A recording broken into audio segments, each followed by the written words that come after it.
Irris. So what was last night like for a resident of Jerusalem?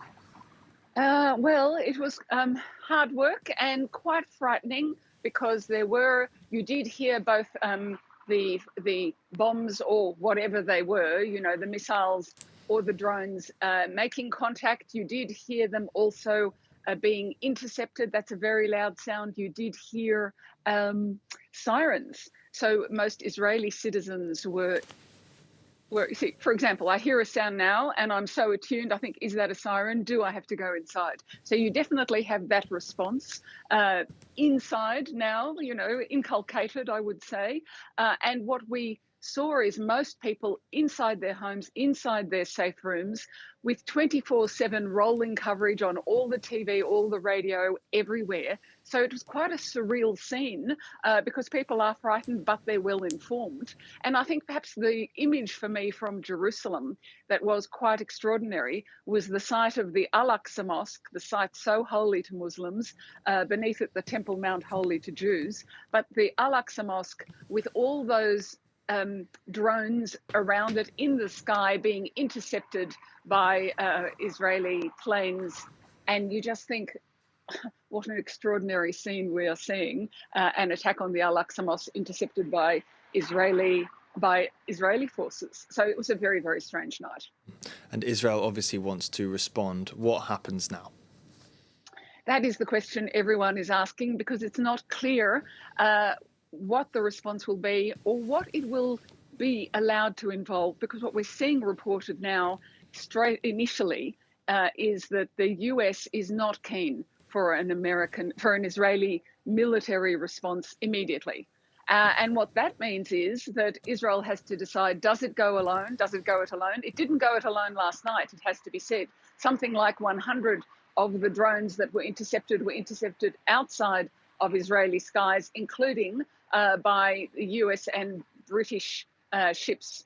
And so what we're seeing is an Israeli reliance on the world Western powers, and nevertheless, it desires something that if Washington doesn't, we're going to see definitely some kind of conflict between Washington and Jerusalem as to what military action Israel takes next.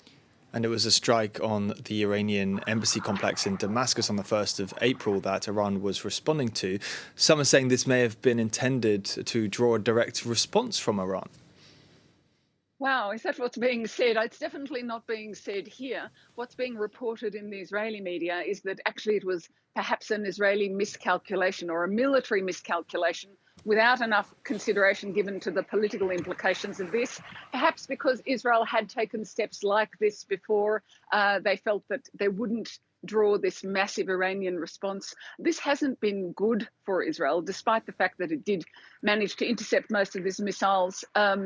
This isn't a step that is good for Israel. It's the beginning of a long, more open conflict with Iran. Before, Iran and Israel were dealing through proxies, or they had a cyber warfare. It was all beneath the radar on some level. But as Iran sought to establish itself in Syria, it's established itself via a proxy in Lebanon. So another Iranian outpost on Israel's border was very threatening for Israel. So I think that's how Israel would explain that strike, which is attributed to it. It hasn't yet admitted it took that step. So for all those reasons, no, I don't think that's a correct analysis. And you say, yes, this attack is not good for Israel, but it was a huge test for Israel's aerial defences, perhaps one of the most complex ever to coordinate.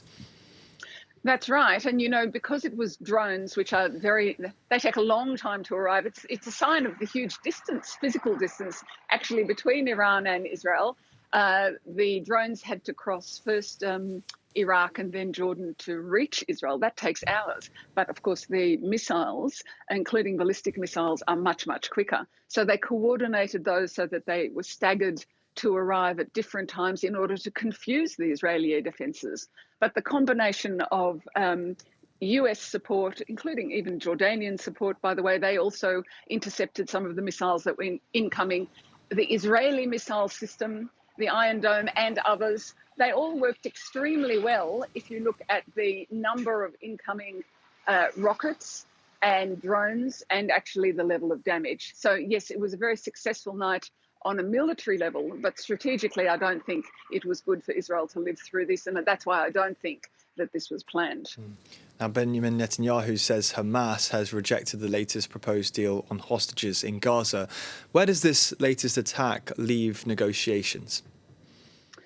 That is an interesting question, because people here have been saying from the start, and indeed Hamas has said from the start, that what they wanted was a region-wide conflict. You know, they wanted Lebanon, that is Hezbollah, to come in on the first day in a much more serious way than they did. They wanted Iranian involvement, and they wanted Houthi involvement. They wanted them all involved, but boots and all.